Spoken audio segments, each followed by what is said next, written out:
Hi, welcome back. I'm going to read this story called Arthur's Christmas. Arthur and DW had been in the drugstore a long time. For heaven's sake, DW said, this store is full of presents. Pick one and let's go. It has to be just right, said Arthur. I want Santa to like it. Well, hurry up, said DW. I want to get home and see if Grandma's there and how many presents she brought me. At home, DW added 10 more things she wanted to her Christmas list and copied it over in red pencil. Arthur and DW cheered when they heard the car in the driveway. Grandma, are there presents in there for me? Asked DW. Grandma, do you think Santa would like new mittens or gloves? Asked Arthur. Whatever happened to hello, I'm glad to see you? Asked Grandma Thora. After dinner, everyone relaxed. Look, said DW, I teached Killer a trick. Taught, said Grandma. You taught Killer a trick. But DW didn't hear. She had seen something on the television to add to her list. Arthur, what's the matter? Asked Grandma. I haven't found the right gift for Santa, said Arthur. Only 2 shopping days left, reminded DW. The next day, Arthur, DW, and their friends went shopping. Killer went too. Arthur searched the entire store and still couldn't find the perfect gift for Santa. What's the big problem? Asked DW. I can see 100 things I want. Let's go tell Santa. Santa, what would you like for Christmas? Asked Arthur. Ho, ho, ho, laughed Santa. You just leave the giving to me. DW had her picture taken patting Santa's tummy. Buster was next. Santa, be careful coming down the chimney at our house. My parents always forget to put out the fire. Ho, ho, ho, said Santa. Don't worry. I'll use the front door.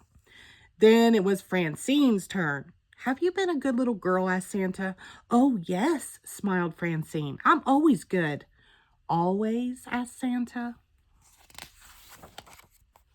Afterward, Buster treated them all to ice cream. Arthur could hardly finish his root beer float. He had only one more shopping day. Look, said Francine, Santa eats ice cream. I'll have a banana split with 6 scoops of bubblegum ice cream, said Santa, with double hot fudge, whipped cream, and nuts. Huh, I'll say he eats ice cream, said DW. At home, Arthur asked his family for help. How about a nice colorful tie, said Father. Aftershave is always a good gift, said Mother. I bet Santa could use some toasty warm long johns, said Grandma. Arthur, you're taking this shopping too seriously, said DW. Just do what I do. Get everyone the same thing. That afternoon, everyone was getting ready to go caroling, but Arthur didn't have time for Christmas carols. Time was running out. Please come along, begged DW. I'll be the only kid. And besides, Mrs. Tibble always gives us a present and hot chocolate. Arthur went window shopping instead, hoping that would give him a good idea for Santa's present. Santa was ho-ho-hoing and drinking a diet root beer at the car wash. Moments later, he was at the Golden Chopstick eating some gum chow goo. Santa must have run to the deli at the corner of North and Main. The waitress shouted Santa's order to the cook. Catch a fish, hit it with rye, and put a pair of shoes on it. Santa sure eats a lot, thought Arthur. Finally, Arthur went home. He hadn't seen a single thing in any of the store windows he thought Santa would like. Santa was on TV eating Papa Piper's pickled peppers. That's it, said Arthur. He started making his list. Arthur counted his money. DW, he said in his sweetest voice. Okay, how much do you need? Asked DW. But only if you promise to stop being such a grouch. The next morning, Arthur gave DW half of his list. He took the other half.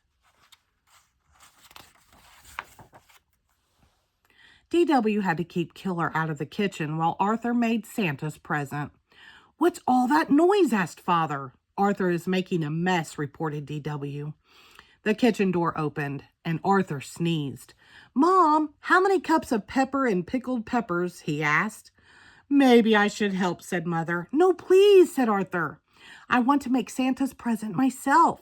Just tell me how many sticks of gum and subgum chow goo. Poor Santa, said DW.